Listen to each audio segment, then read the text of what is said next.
নমস্কার, জয় মাতারা। আমি অ্যাস্ট্রো হিমাংশু ভাগ্যের দুয়ার থেকে আপনাদেরকে জানাই আন্তরিক শুভেচ্ছা, ভালোবাসা। আশা করি ঈশ্বরের কৃপায় আপনারা সকলেই সুস্থ আছেন, ভালো আছেন। আজ আমি যে রাশিটিকে নিয়ে আলোচনা করতে চলেছি, আপনারা যারা ধনুরাশির জাতক জাতিকারা আছেন, 2026 নতুন বছর জানুয়ারি মাসটা আপনাদের কীরকম কাটবে। আপনারা যারা ধনুরাশির জাতক জাতিকারা আছেন, দেখবেন আপনাদের এই জানুয়ারি মাস থেকে আপনাদের মোটামুটি আপনাদের কর্মের উন্নতি যোগ তৈরি হবে। আপনাদের দেখবেন ভাগ্যের উন্নতি, কর্মের উন্নতি এইটা কিন্তু তৈরি হতে চলেছে, আমি এটুকু দায়িত্ব নিয়ে বলতে পারি। তো আপনারা যারা বিশেষ করে কম্পিটিটর আছেন, যারা চাকরি বাকরি চেষ্টা করছেন, দেখবেন আপনারা এই নতুন বছর 2026 মোটামুটি মার্চ এপ্রিল মাসের পর থেকে আপনারা নতুন জব আপনারা পাবেন। সেটা হয়তো গভর্নমেন্ট সেক্টরে হতে পারে বা কোম্পানি সেক্টরে হতে পারে, ঠিক আছে। আপনাদের নতুন কর্মপ্রাপ্তির যোগ তৈরি হবে। আর আপনাদের পারিবারিক সাংসারিক জীবনে যে কলহ বিবাদ অশান্তি তৈরি হয়েছে, দেখবেন বছরের মধ্যভাগের পর থেকে আপনাদের পারিবারিক সুখ শান্তি সমৃদ্ধি ফিরে আসবে। ভাই বোনদের মধ্যে যে একটা ডিটাচমেন্ট সংঘাত কারুর কারুর ক্ষেত্রে তৈরি হয়েছে, সেই জায়গাটিও কিন্তু অনেকটাই ভালো হবে। আর আপনারা যারা দাম্পত্য জীবন এবং লাভ রিলেশনের মধ্যে আছেন, আপনাদের হয়তো কারুর কারুর ক্ষেত্রে একটা সংঘাত ডিটাচমেন্ট এইগুলো তৈরি হয়েছে, আপনারা যারা দাম্পত্য জীবনে আছেন।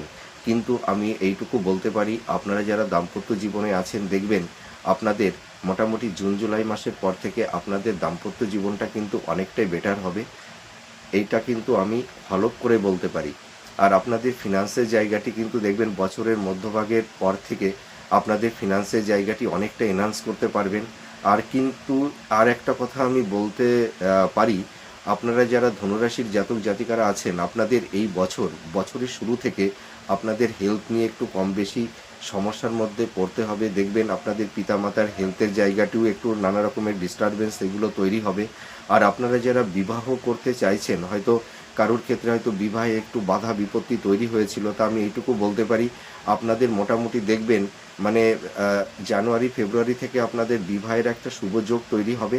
আর সন্তান প্রাপ্তির ক্ষেত্রে কিন্তু এই বছরে সেরকম বাধা বিপত্তি থাকছে না। মোটামুটি আপনারা যারা ফ্যামিলি প্ল্যানিং নিয়ে একটা চিন্তা ভাবনা করছেন, আপনারা মোটামুটি এপ্রিল মে মাসের পর থেকে আপনারা প্রিপেয়ার্ড হন। দেখবেন সন্তান প্রাপ্তির ক্ষেত্রে কোনো সমস্যা থাকবে না। আর আপনারা যারা আইনি কিছু ঝুট ঝামেলা বা ল লিটিগেশনের মধ্যে যারা পড়ে গেছিলেন, দেখবেন বছরের মধ্যভাগের পর থেকে সে আইনি সমস্যা থেকে আপনারা অনেকেই বেরিয়ে আসতে পারবেন। এর পাশাপাশি আর একটা কথা বলতে পারি, আপনাদের এই সময় কিছু ভ্রমণের যোগও তৈরি হবে। শিক্ষার্থী বিদ্যার্থীদের ক্ষেত্রে কিন্তু অনেকটাই